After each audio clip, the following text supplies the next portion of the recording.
Oh, what a day! What a lovely day!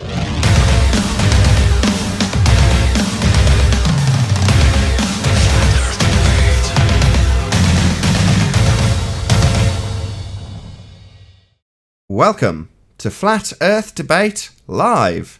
I'm your host Nathan Oakley, and if you are new to this channel, or you've not done so already, then be sure to subscribe, hit the bell notification icon and join button if you'd like to become a Nathan Oakley 1980 channel member and keep up to date with the Flat Earth Debate.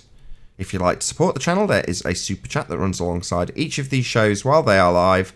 There's also a PayPal, Patreon and crypto link in the info box below the video.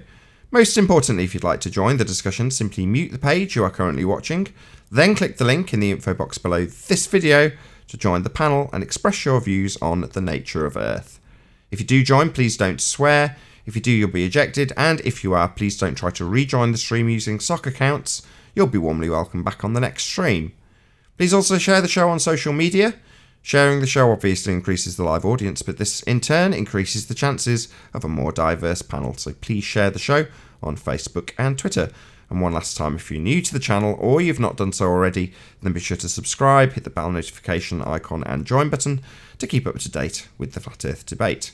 Now we are joined by 10th Man, Sleeping Warrior, Righteous Force, Paul Hall, Chocolate Saiyan, and a whole bunch of people in Discord. So welcome one and all.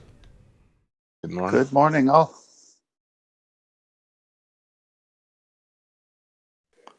Hello. Yeah, hi. I just wanted to add something on Good the morning. diagram. I think I've swapped the not Q in the Q.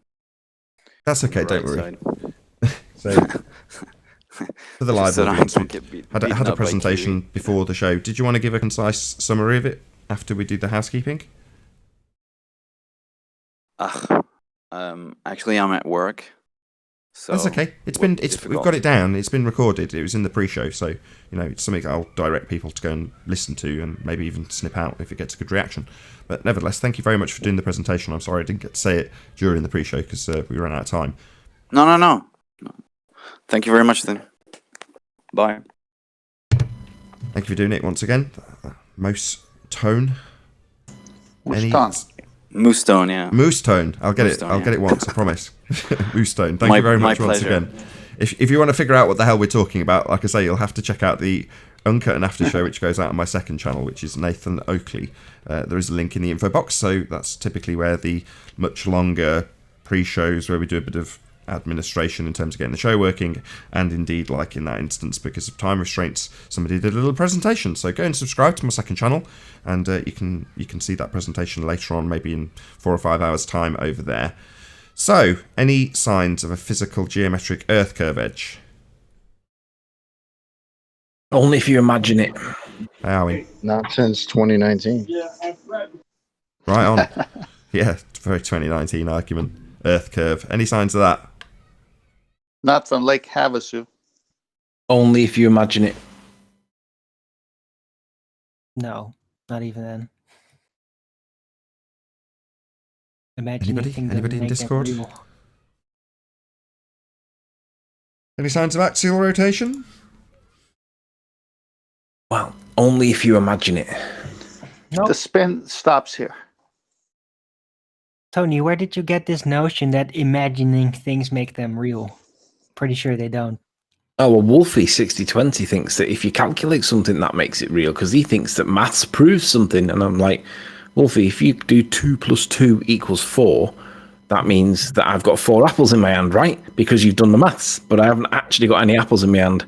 So 2 + 2 may equal 4, but it has absolutely no bearing in evidence whatsoever because I haven't got any apples, Wolfie. He doesn't seem to understand that.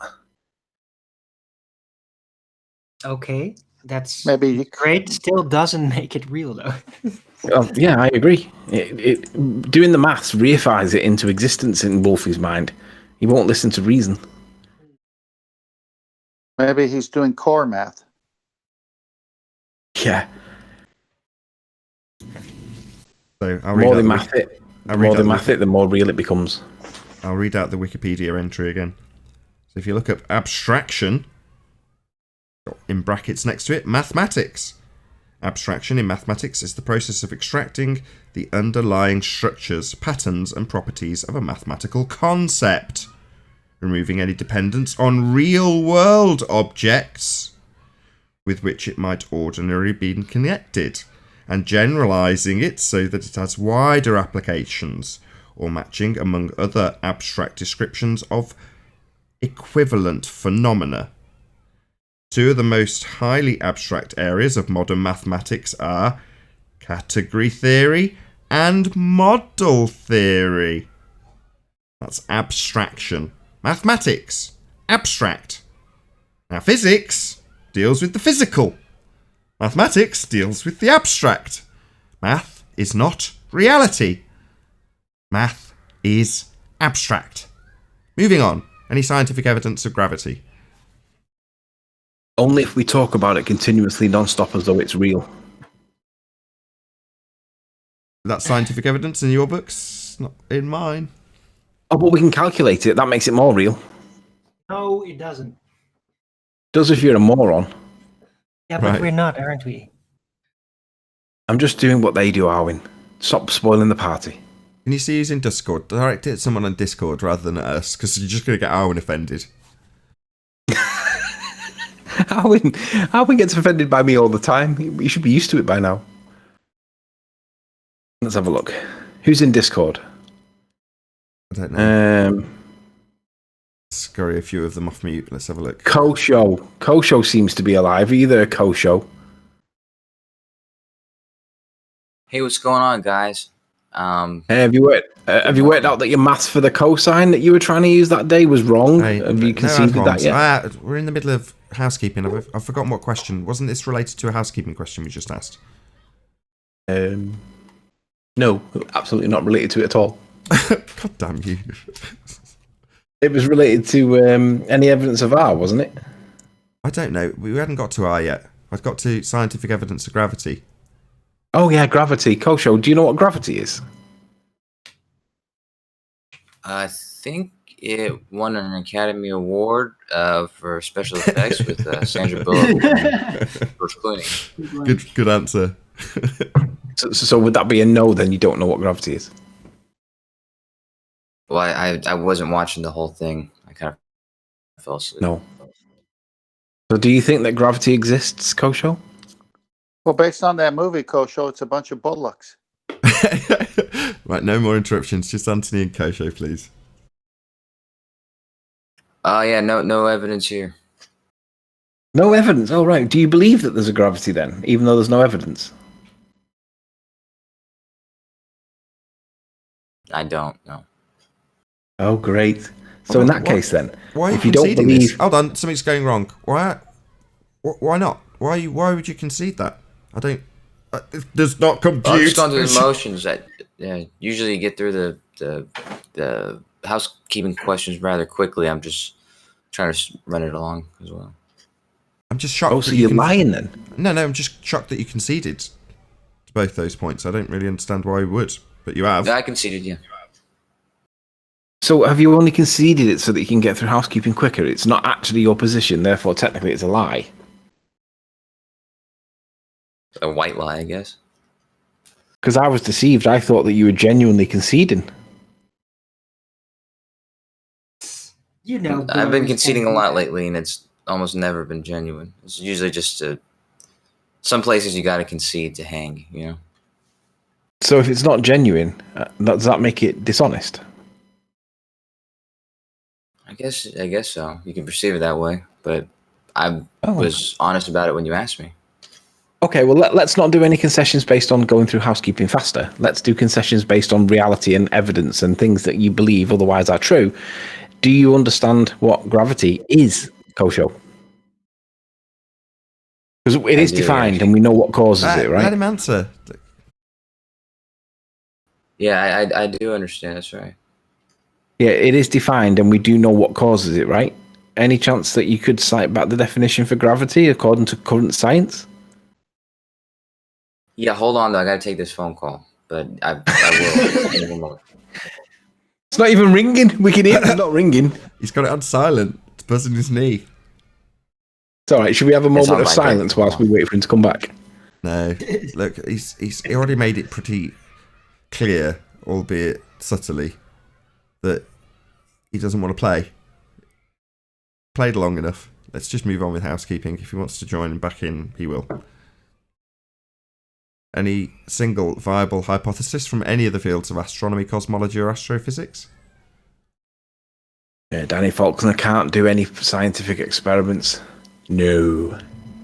Writes a book on. He's a PhD that writes a book about debunking flat Earth claims and then doesn't even mention Einstein in his gravity section. I find that unbelievable. Any evidence to the distance to the sun? Oh, do you know, Mr. Sensible thinks that we might have debunked the radius of Earth, but that's all we've debunked, but doesn't realise that if we've debunked the radius of Earth, then that would make the black swan distance to the horizon force the radius to at least half the size of the sun, and that's being conservative because we put the horizon at 10 miles, and using Mick West's curve calculator, we can change the radius of Earth, and he's done all the maths for us. So we just put in the new radius to see where the horizon would be at 10 miles, and what do you know, it's half the size of the sun. But he thinks that he can get away with saying that we've debunked the radius to, instead of 3959 miles, he thinks that it would be 3960 or 3961 miles, not realizing that the actual scale difference would be half the size of the sun. So is there any evidence of the distance to the sun? Don't know, Mr. Sensible's changing all the variables by conceding that we've debunked the radius, so we don't really know how big the sun or how far away the sun is anymore because Mr. Sensible thinks that we might have debunked the Earth's radius value. Right. What's the issue with that? It's just that the scale of everything else in the entire heliocentric model suddenly no longer fits. That's all. What's the problem? Because Kepler's third law on interplanetary motion is a relative scale, and that would alter everything. But he thinks that's a minor concession, moron. Right. Any evidence of the R value? Nah. That molten iron core, is that stretching too far? Still waiting for Paul Voigt to give us that evidence. He said that we weren't intelligent enough to understand it. Still waiting. Let me guess, don't he they didn't give it- allow you to actually test that. You just wouldn't say it. Don't they draw pictures and give it to children in school, but they can't give it to us? Oh, that reminds me. So, did you guys? Everyone's aware that Nathan got accosted by the local police for. Not me. I don't know what he was arrested for, Not but me. it was something to do with Not me. schools. Nathan Thompson, not me. I didn't say you, did I? She said Nathan. Oh, Thompson. Yes, Nathan Thompson. Oh. Well, the ballers got really uptight about him approaching children in school. They tried to brandish him as some kind of like perverted paedophile, some kind of unsavory character, right? Obviously, it's because they don't want him talking to children. And we realize that they don't like this. This is a tactic that they definitely don't like. So what I realized, I saw this morning on something on Facebook. I'm going to dig the thing out now and share it because it's really important that people see this. The ballers made a massive deal over how like seedy it was that Nathan Thompson did something, right? Now, what it dawns on me is when I saw this post that was put on the same channel, ballers now want to approach school children. Apparently, some baller's done a leaflet that he wants to dish out, basically saying that look into flat Earth, none of it works. But my point is that when we do this, they say it's seedy, dark, and mysterious. But when the ballers do it, it seems to be acceptable. So I'm like, oh, really? So it's double standards for us. Then we're not allowed to approach the school kids, but they can. I'm going to find it. I don't think either party should be approaching school kids at the gates of schools and giving them out cards about any subject at all. I don't care if it's diet related or anything. I don't give a shit. Just keep away from everyone else's kids. Yep. What, you don't want Champ Panda to hand out leaflets to children about how flat earthers are all wrong? No. Surprise, surprise. There's a check. To be in on the property, you've got to be, I think it's called BNC checked. I used to do them back when I was in recruitment. I used to recruit for the prison service. And the process that you put them through is very strict, and it applies to schools now. So right down to the caretaker. If you're going to be dealing with those children, you've got to be thoroughly checked that you're not a pervert. Now, I'm not implying for a second that Nathan Thompson's a pervert, or that he'd do anything untoward with those children beyond what he actually did. And what he did was tell them Earth's flat. Well, some people might just pass that off as, well, so what? Well, I said this last time, I don't want to throw him under the bus, and I understand his sentiment, and I see where he's going with what he's doing. But by the same token, there's very strict processes to keep you away from other people's kids. They're there for a reason, and it's not to be meddled with. And if you do, expect aggravation. It doesn't matter who you are. I don't care if you're a baller handing out stuff saying flat Earth's stupid, or someone saying flat Earth's wonderful, or somebody that goes in and says, listen to the teachers, the Earth's a globe. It doesn't make any difference. You're not qualified or in any way vetted to be dealing with those kids. That's my attitude towards it. Just keep away from other people's kids. Why do I have to say, isn't this obvious? I think you're missing my point. He wasn't on the school. You don't need vetting to be outside the school. So let's not infer that he was on the school. He wasn't. He was outside the school. And what was the other point I was going to say? Oh, yeah. The point I'm making is that the ballers seem to be making their own leaflets to counter Nathan Thompson's leaflets. And they seem to be pushing the idea that they wanted to go and counter it with T-shirts and stuff. Now, what my point is, it's hypocritical to criticize Nathan Thompson for doing the thing that you're now about to do because it suits your narrative to react. If Nathan can't do it, neither can you lot. So I'm just pointing out the hypocrisy. I'm going to find the leaflet. Bear with me. Hypocrisy Okay, now hold on. I just want to respond to that. Now I've heard your point. I understand what you're saying. It's complete hypocrisy. You know, if it was, for the sake of argument, let's just remove the kids aspect from it and say that it was customers coming out of Starbucks.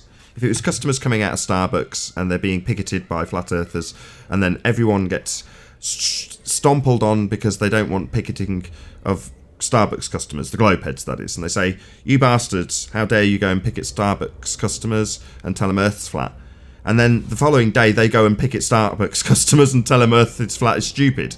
You know, it's double standards, and you're saying the hypocrisy is outrageous.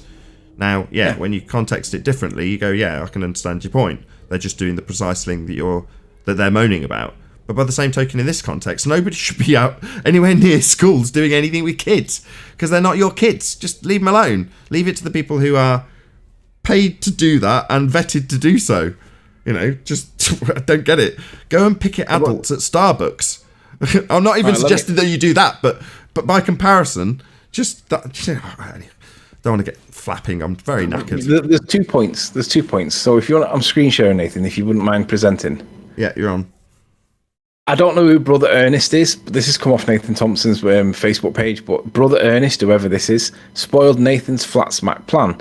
Brother Ernest is printing every student in the school. I'm assuming it's the school that Nathan Thompson was outside, with a Research Flat Earth Nothing Works t-shirt. Shirts foiled, breaking news, forget that. NASA lies about to unflat smack the Greenville SC Elementary School. Reached out to staff. I'm printing free teas to all of the children in the school. This is a big job. Well, the first point is that if Nathan's not meant to be doing it, then neither's supposed to be Brother Ernest, right? So it just shows how triggered they are. But the second thing is, it raises the bigger question, because if he's just having a coughing fit, if teachers are teaching kids that gravity is a force, even though it's expressly stated by Einstein that it's not one, then at what point do we say, hang on a minute, why are they being taught lies? Because the average teacher doesn't know that it's a lie, but Conspiracy Cats and any other teacher that's in the topic absolutely knows that it's a lie. So the question becomes, what do we do, if anything, about it? Because the children are being taught false science, and that is a legitimate complaint. But the issue is, well, where do we complain to? Who do we complain to? How does it happen?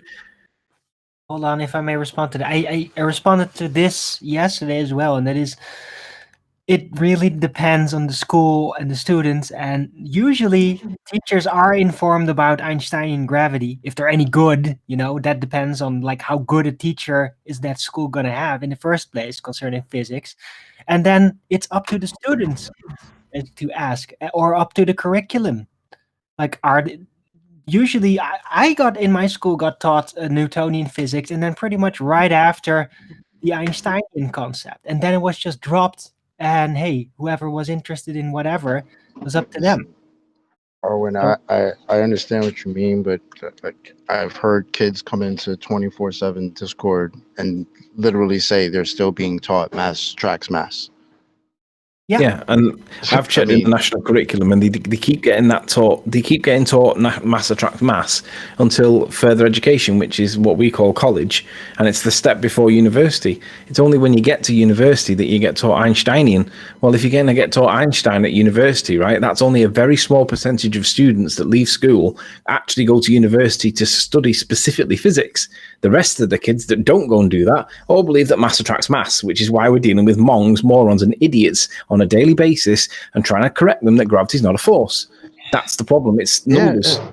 And if we're going to talk the average Joe, well, people, adults that I speak to, nobody knows that the current science of gravity is the bending of space-time. Everybody thinks gravity is a force. Yeah. But Nobody knows that. Hold on. Why is this? Could this Yeah, be 'cause they because got of taught. movies? And Hold on, because this they is- don't really care enough to actually look it up? People just generally assert shit that they've caught on to in their lives?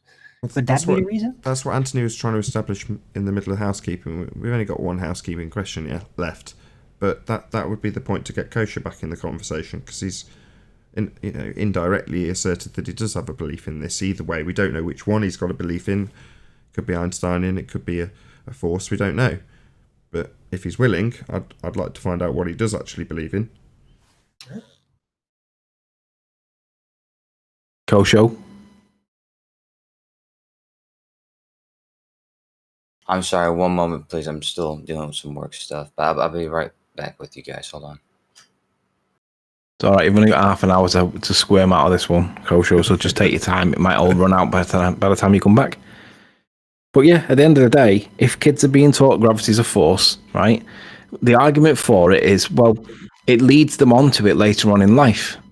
Well, there's a massive argument against it, which is A, it's false, and B, if they don't go on to university to study specifically physics, then they're not going to find out that the lie that they've been taught to now isn't actually true.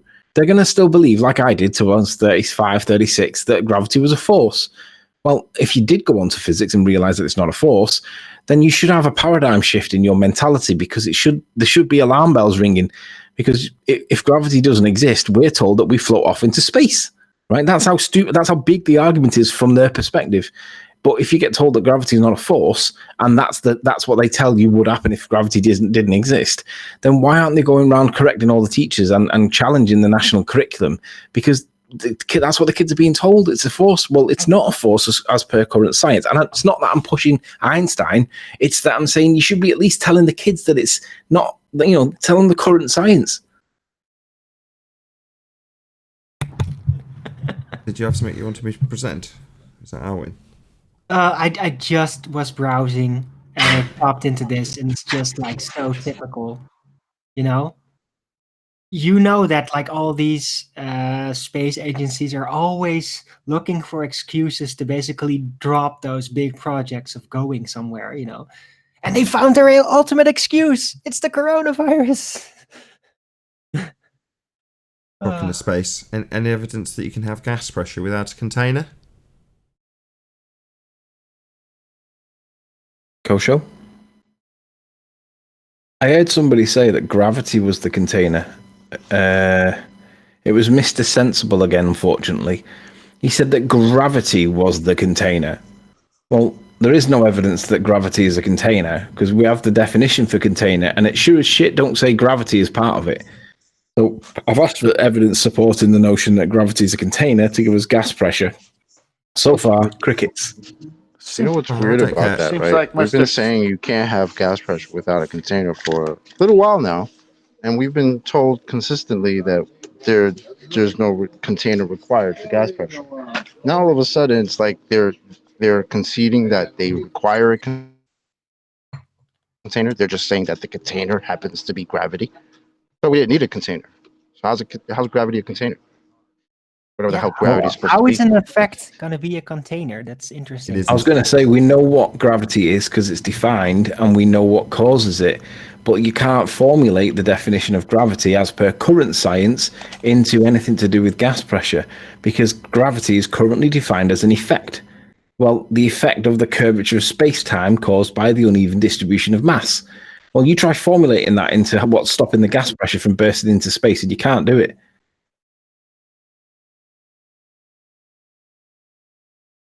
Although I'm sure Brenda probably could. Well, the thing I keep hearing is regarding gas is that they keep saying that what goes up must come down with regards to gas, as if But that's not their as model. if gas particles are like physical things. Yeah, but that's not their model. Our model says that what goes up comes down. It's called the what's it called? The biogeochemical cycle. That is that which goes up must come back down. But on their model, everything goes off into space because it's an open system in a vacuum without a barrier. No, they just don't account for the supposed vast amount of space out there. What goes up must come down is an old saying, and it is natural because it is contained. So even the gases that are very light, that are very low density, will go up. They may, for some reason, at some point go down again. But that's only because not on it's their in model, a container. It's only not on their model. Container. Hold on. On their model, when it fucks off into space, it's only in real world or on our obviously controlled, contained, enclosed, membraned. Only our side where that would happen. That was Owen's point that you happening rumpused. on their model. That was Owen's point. No, it doesn't. Hold on.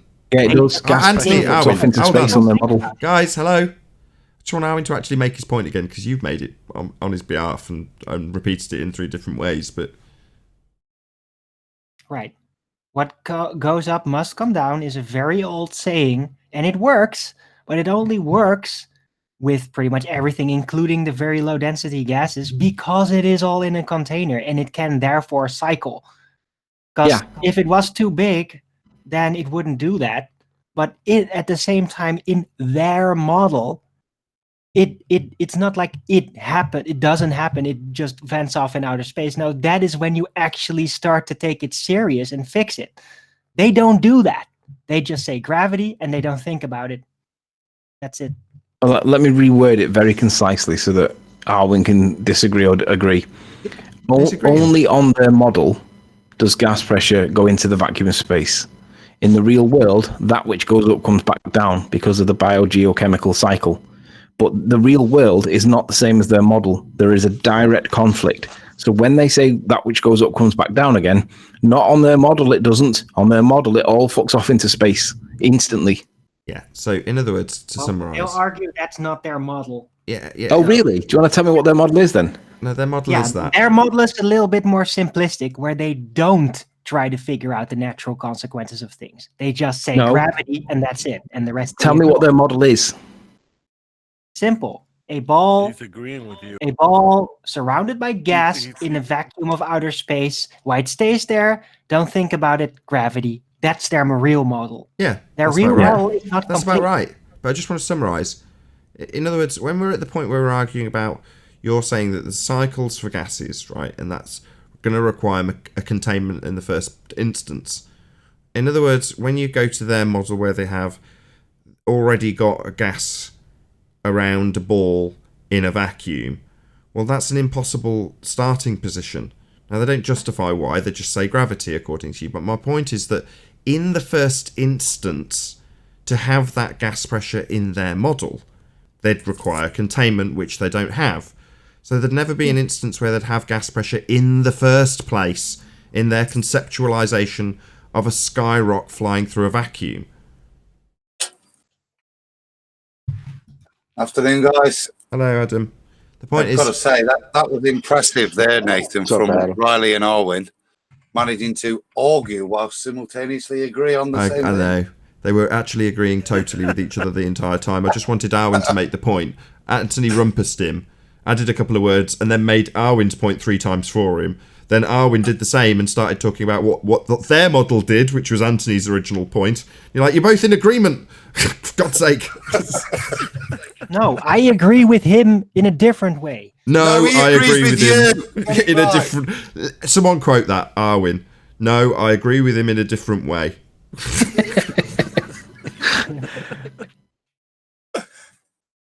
Lucky Tony, by the way. Oh, shocking. I should have put the bet on. Yeah.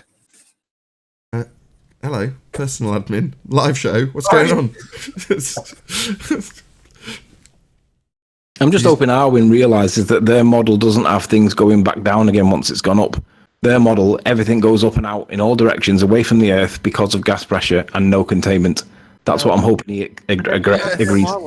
That's It is. no, It it's is, not. Darwin. No, What model? listen Look, to Arwin's me, doing it deliberately now, I can Riley. tell. Listen, don't talk. Listen. He's No, doing this it's deliberately. not. No, it's not. That's the natural consequences that you make from their very much incomplete model. It's not their model. No. Yes, That's the natural consequences that we can demonstrate with experiment. yes, and they don't do that. It's not their model. It is their model. what you make of their model. model? once you get No, real- it is their model, Arwin. Listening. It's what you make of their model once No. you get real with it. That's wrong. It's what No, we it's can not demonstrate wrong. No, happens it's not when we wrong. have You're gas not pressure in listening a to me. vacuum. Their Arwin, model is not supposedly based on reality. It's only when you actually take the natural consequences, put it all together, that it doesn't work, that then that happens. But that is what you make of their incomplete model. You're Right. trying to complete Gotta their agree. incomplete model. Let me just Can agree with anybody hook Arwin. me Stop up a with second, this Chocolate. model? Hold on. Let's just agree with Arwin. What Arwin's basically saying, Anthony, is that the model's just a model, and when you conceptualize the model, you square a circle by saying gravity holds the gas in their model. Well, it doesn't. Arwin's saying no, that's just a flaw with the model that's not addressed. Now, the fact that fundies at ground level take gravity, and you've got an objection that it's taught as a force in school, and they put two and two together and say, well, the force that's not a force that you can think of as a force holds the gas pressure in the model. Well, that isn't the way the model works, is Marwin's point. But you can conceptualize it that way to square that circle, even though it doesn't really square it. If you were to actually actualize that, it wouldn't work. That's Arwin's point. But you can make it conceptually work if you reify the model in that way, is Arwin's point. Exactly. But the point I'm making is that when Arwin quoted somebody as saying what goes up comes back down, that doesn't actually do that on their model. And I'm trying to get a consensus where that doesn't actually happen on their model, so it's a false statement of fact on their behalf. Can we get agreement on that, Arwin? What I need to reify that nothing real happens on their fictional concept. Yeah, Okay. me and Chocolate have got different ideas about this, Anthony. So, as opposed to gravity, now we understand that that doesn't work. So, if we were going to go back to the ball, Chocolate and I, we'd be talking about those bra-burning, forward-thinking gas particles that just decided that they weren't going to comply with the second law of thermodynamics. They went, no, we will not comply. We will not fill the available volume. We're going to stay here, and we're going to draw a line. And later, some human will call it Carmen. The true pioneers of gas history. Exactly. That's what we'll write about. We'll write about those pioneering gas particles. Not about this gravity nonsense. It's not even a force, Anthony. Get on board with the pioneering gas particles, mate. It's far more tenable. And we need to make like a kid's story out of that. The point is, you can make up any... The point is, How you can funny make would up... that be? I just want to make a point. The point is, you can make up any excuse you like within the reification. If you pick that particular just so story of gravity to square the circle of gas not filling the space, then you do it in your reification. And all it is the conceptualization being actualized in your world. Well, that's just you and your use. Well, yeah, there's a lot of fundies out there. I know, Anthony, you've rammed it down my throat enough times that do the same thing. The kind of gravity holds it there. And you can shake them and go, gravity's not a force! And it won't make any difference. I'm totally lost. Panic just says gravity. By the way, anybody has that model that they've been talking about? It exists in your mind, Chocolate, along with the, pioneering gas particles. They exist in my mind. Zanuck just put that gravity causes a.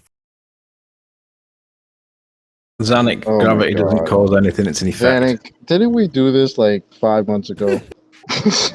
He regurgitates, rinse Didn't and you repeat. even concede that you couldn't get anything that stated that gravity causes another force, which I thought was supposed to be the force, but apparently not, according to you? So what are you Zanuck doing? does something What are you called saying? Chocolate. Zanuck does something called rinse and repeat. What he does is he makes a point, it gets destroyed, and then 3 weeks later he comes and makes the same point again, hoping that new people have not heard it before, or that the people that destroyed it are not in the hangout. Rinse and repeat.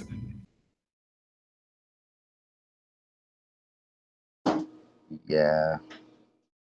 So yeah. So however rinse and repeat Zanuck is all washed up now.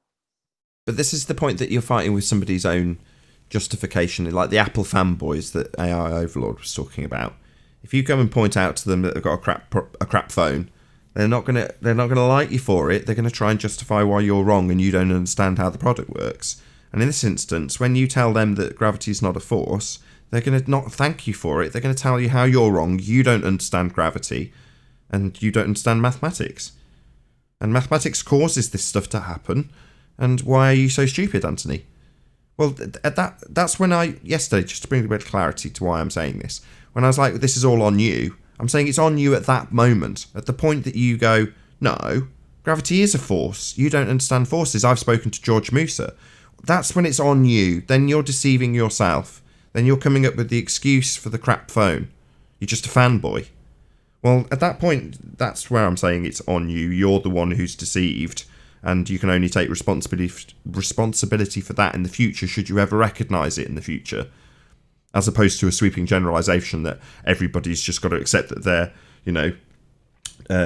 not seeing the hidden signs that the Kabbalah put out for you to see, but you weren't reading them. That's not what I meant. I'm just saying that there is a point that you have to accept that you're making excuses for a system that's broken, and when it's highlighted it to you, and you still make those excuses, that generally is quite cognitively painful also.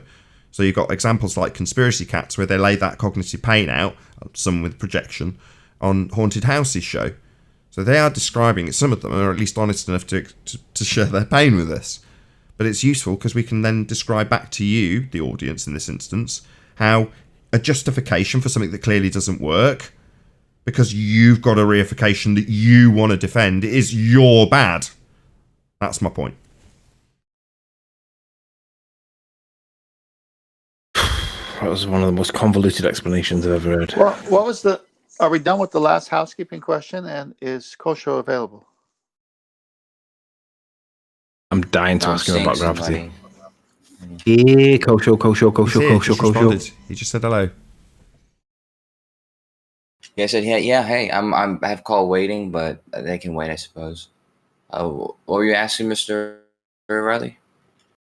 I was just asking you if you believed in gravity and if you could give us a definition for this belief.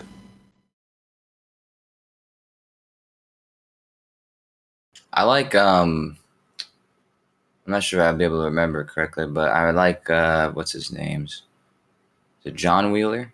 John Wheeler has a good definition I like. I might butcher it, but he says, and this is describing gravity. He says mass. No, he doesn't say mass, does he? No, he says this is what he says. He says mass grips space-time, telling it how to curve, and space-time grips mass, telling it how to move. It's very succinct and to the point. And I think that I think it does it justice, in my opinion. Is he the current science? Is he the current citation for, or the current authority for gravity within science? He said, "Is he the current authority?" There's not really an authority in science, but he's Oh yeah, there is. There is. It is both defined, and we know what causes it, and we know who it is that's currently done that. And is it John Wheeler or not? I think he was. Did he write Gravitation? I think he wrote Gravitation. Actually, it's a pretty big book about gravity. It's a yes. It's a yes/no question. Is he the current Is he the leading expert or the current citation for gravity in science or not? He was at one point. I'm not sure if he's even still with us. He might be. He might have passed. No, he's not. The current leading citation for gravity in current physics is Albert Einstein, who defines gravity to be the effect of the curvature of space-time caused by the uneven distribution of mass. That's it. So we know what it is, and we know what causes it. So in the context of things that fall to the ground, like Newton's apple, how does that do that with the curvature of space-time caused by the uneven distribution of mass?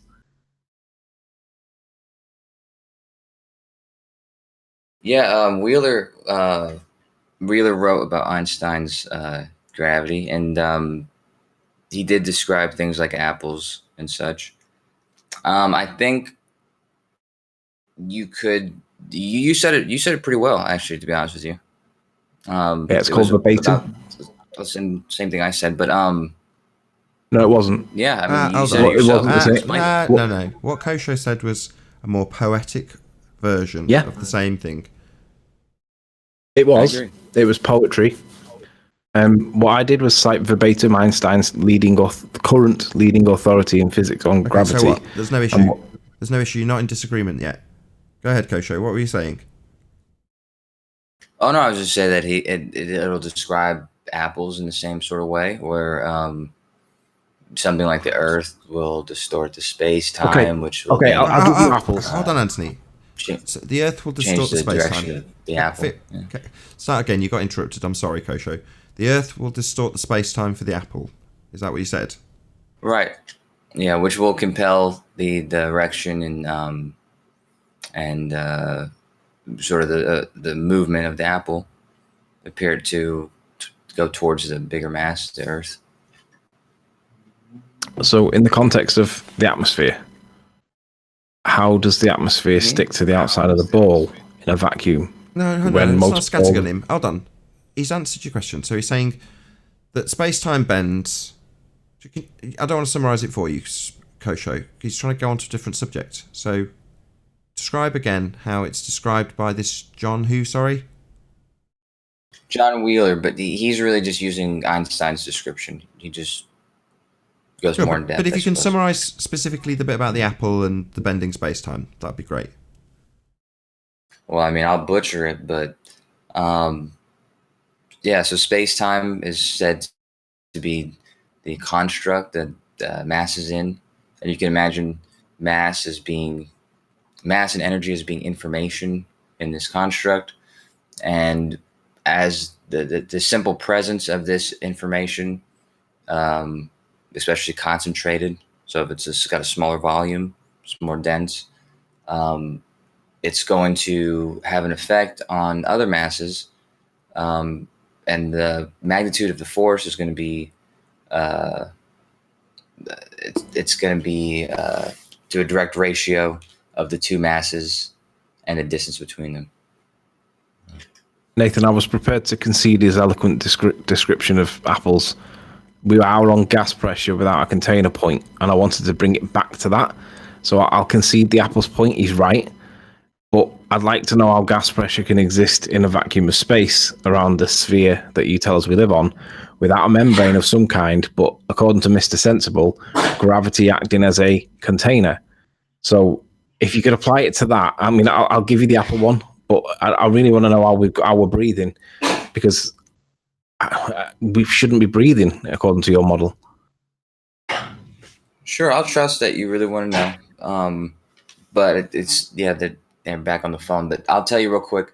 All you have to do is replace the apple in the example with the air, and you have the same effect. The air is being compelled toward the Earth the same way the apple was. It's one and the same. It's not. The only thing these equations describe are masses.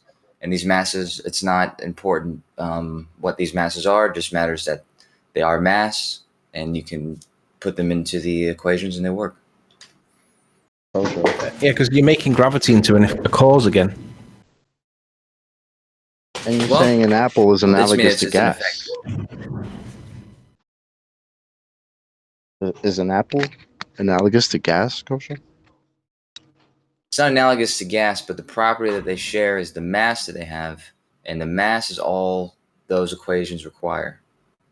So Equations. What happens? yeah, like in when reality? when you put them out, you don't have to type. You don't have to put in apple. You don't have to put in air. You just have to put in the mass and the distance it is from the other mass. Okay, so how do those equations equate to us having air in an open system? I suppose it'd be a lot like space-time. having I mean, I think sack that's what of feathers on a windy day. You have a big sack. I'm sure that the ones at the top will blow away, but you're still going to have a hefty pressure at the bottom of that sack, and it's due to the weight of all the feathers above it. And I'd say the atmosphere Kosho, is this somewhat analogous to that. demonstratable what you're saying without a container? Just using an equivocation fallacy that's no one spotted yet. I'm waiting for someone to spot his equivocation fallacy. They'll Maybe catch he it, I'm knows. sure. Do you know what equivocation fallacy you've used, Kosho? I don't want to spoil it, but I'm going to see if neither. Riley. Carry on. I was curious. I'm Catch quite myself. tired, so I'm hoping someone else will spot it now. I've given them the hint. No? Yeah, what up, Coach Show? What up, everybody here? What's going on, my man? So What's he's happening? just equating gas, which doesn't have a downward acceleration attached to it that you can measure its mass with. It expands in all directions. And then later he described pressure, the pressure of the bag of feathers. Well, the pressure in the case of gas is the force it exerts on the walls of its container, because it's expanding in all directions. Now you can cross-reference weight when you force a load of it into a container and then stick it on a scale. That doesn't alter the fact that it's then under a differing pressure, which is the way you'd actually qualify it when it comes to gas. And the force of that pressure is qualified by the amount per square inch it presses on something. So this bending of a conceptual medium known as space-time, acting upon the gas particles the same as it would act on an apple? Well, no, it wouldn't. The gas, unlike an apple, wants to expand in all directions, Kosho. Up as well as down. So the gas, which is expanding in all directions, in a heliocentric model, will just expand in all directions also. It won't go down, like your apple. But that's the difference between your mass with its downward force and pressure with gas. It's just a clumsy equivocation between two different things. Weight and pressure. Yeah, I asked him. Yeah, I that. agree. Was the apple analogous to gas? And he clearly said no. So I don't know Chocolate, why what we're I said talking was about the apple. What I said was that they both have the property of mass, and for these equations involving gravity, you don't need to type in apple or type in gas. You just type in how much mass it is, the distance it is from the other mass, and you're good to go. But Nathan, I'm trying to address what you said, and I'm almost forgot already. Now, have you got someone talking to you, giving you tips maybe? No, it's just chocolate. Chocolate threw me off. It just reminded me the summary of what you said, I suppose. Kosha, you're saying that the gas particle itself is the mass, and Nathan is just saying that that description of it goes in all directions, and you're now stuck, it would seem, because it would have to go only down. Thank you. I appreciate that, Mr. Taffman. Right. No, so that wasn't the this compliment. bothered me as well. I tell you, it bothered me for a little while, but then I came across something called hydrostatic equilibrium, which basically describes a balance between the upward force of the pressure that you would be describing, or some kind of directional water. pressure, Hydro. and the water. downward force of gravity. Just trying to clarify terms with you, Kosho. Hydro. It's water. Yeah, I know. It confused me too when I first saw it. I'm like, there's no water involved, but it's a term. I think it has more to do with fluids. Oh, fluids. So when you compress gas to the point where it's all behaving as though it was bonded, even though it's not, it's just compressed to the state that you would describe as a fluid. So it's still acting like a liquid then. When you're talking about hydrostatic equilibrium, it's highly compressed gas that behave as fluids. So this isn't gas behaviour by any stretch of the imagination. Gas expands in all directions. Now, to achieve hydrostatic equilibrium, you'd have to highly pressurise the gas, would you not? I'm not sure that it has to be highly Why not? compressed. It's your example. Why not? You thought this all became clear to you when you studied hydrostatic equilibrium? Why wouldn't you know this? Well, I'm just being generous. Obtuse. I suppose, Yeah, but, you're being obtuse. No worries. I'll just explain it to the magnet- audience then if you don't know. No problem. Yeah, you're talking about fluids. Another equivocation. When we talk about gas, it's not fluid. while you can describe certain gas under certain circumstances as being liquid-like, it isn't liquid. And gas has certain behaviour. For example, expanding in all directions to fill the available volume it has available to it to fill. That would be gas behaviour, not fluid behaviour. I don't know why you've used this other clumsy equivocation after a lot of stuttering and seeming like you're being fed information.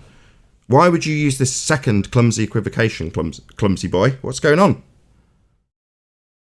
You're right. I can be clumsy, but the same way a square is a rectangle and a square, gas is a fluid and a gas. No, it's not. So no, it gas, actually is a fluid. No, that's incorrect.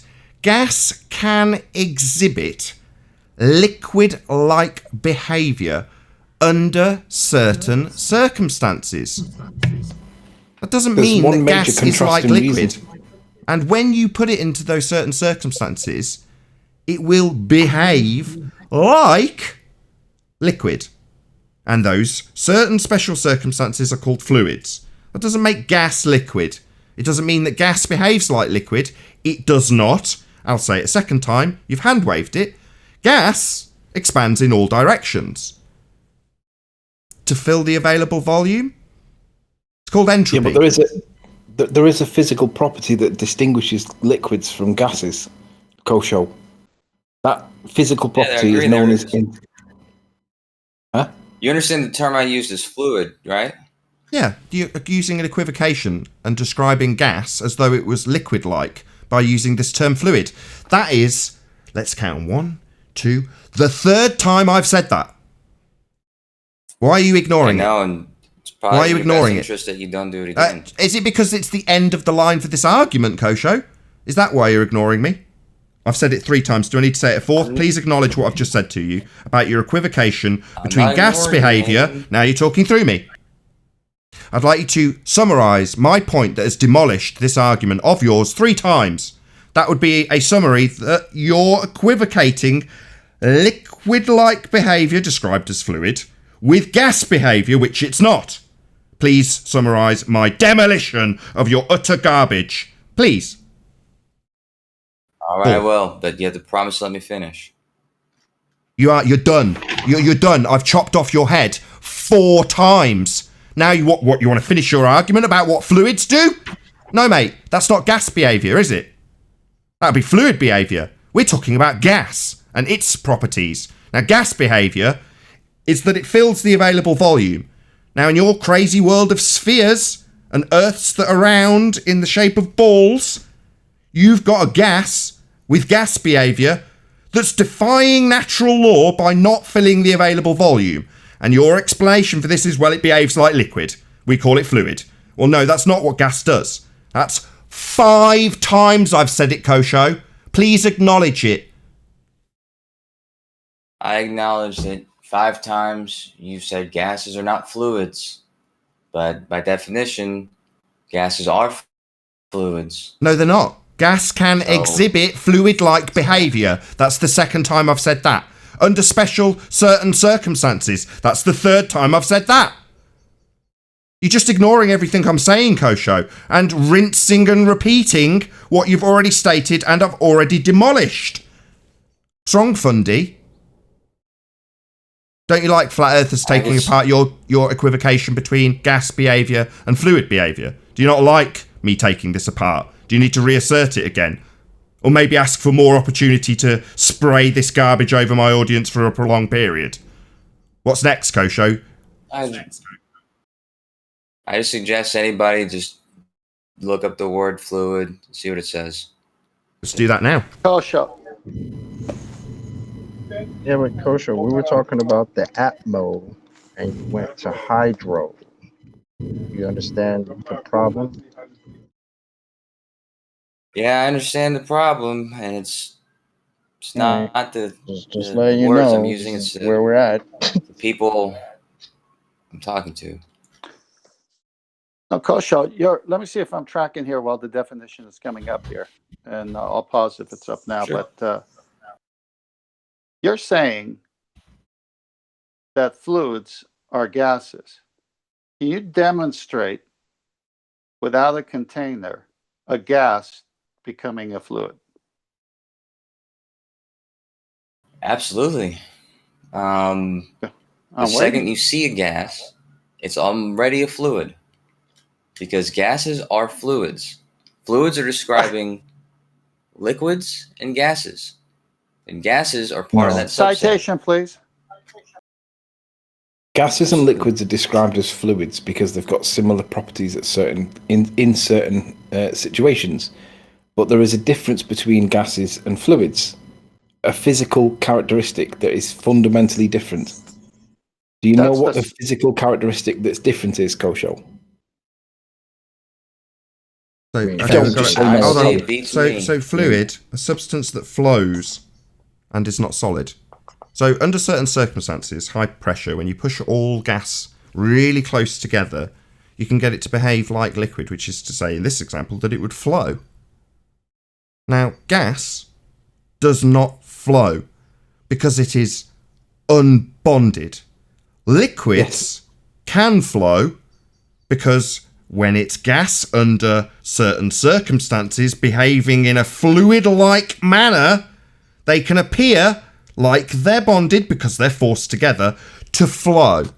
That's what you could do with a gas when it's highly pressurized in a fluid-like state. But that's not gas. Gases don't flow. Gases aren't bonded to flow. How's a gas going to flow, Kosho? Because that's what fluids can do. I don't know. I mean, I'll tell you, you don't know. Shut up then. Shut up! You have an airflow. Shut up! Shut up! I don't know, blah, blah, blah. Shut your dumb mouth. I know that gases don't flow because they are unbonded. So this is a sixth time now. It's an equivocation. Gas doesn't behave like that, Kosho. Gas fills the available space. Fluids, on the other hand, flow. But gases don't. You're just equivocating liquid behaviour with gas behaviour, which it's not. Gas expands to fill the space. So in your heliocentric model, the gas would fill the space.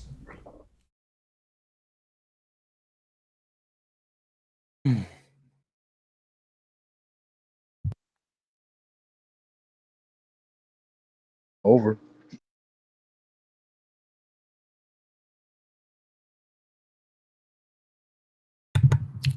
Silence. I don't know if you're live right now, but if you want, we can restart the whole show, and I'll just pretend I didn't say fluid, and you guys didn't look foolish for 10 minutes, and we can just do the whole thing. Sorry, an ad hom. You think I look foolish? I've explained, I'll do it for a 7th time, that you're using an equivocation fallacy to make gas behaviour like liquid behaviour by calling it a fluid, which gas can be under certain circumstances. However, gas behaviour is not the same as fluid behaviour. For example, it does not flow. You can't get gas to flow. What it does do, unbonded that it is expand to fill the available volume. In the case of the heliocentric world of bullshit, with a sphere underneath your feet and a gas void above your head in the form of a sky vacuum, the gas would follow natural law, expand and fill that volume, leaving us with absolutely no air to breathe. Now, you equivocating with the word fluid doesn't stop gas being gas and doesn't change gas behaviour. 7 times. You think I look stupid, Kosho? No. You've had your ass handed to you and your equivocation pointed out 7 times. That makes you ignorant, stupid, or unable of education, incapable of being taught. Do you need it an 8th time that you've used an equivocation fallacy?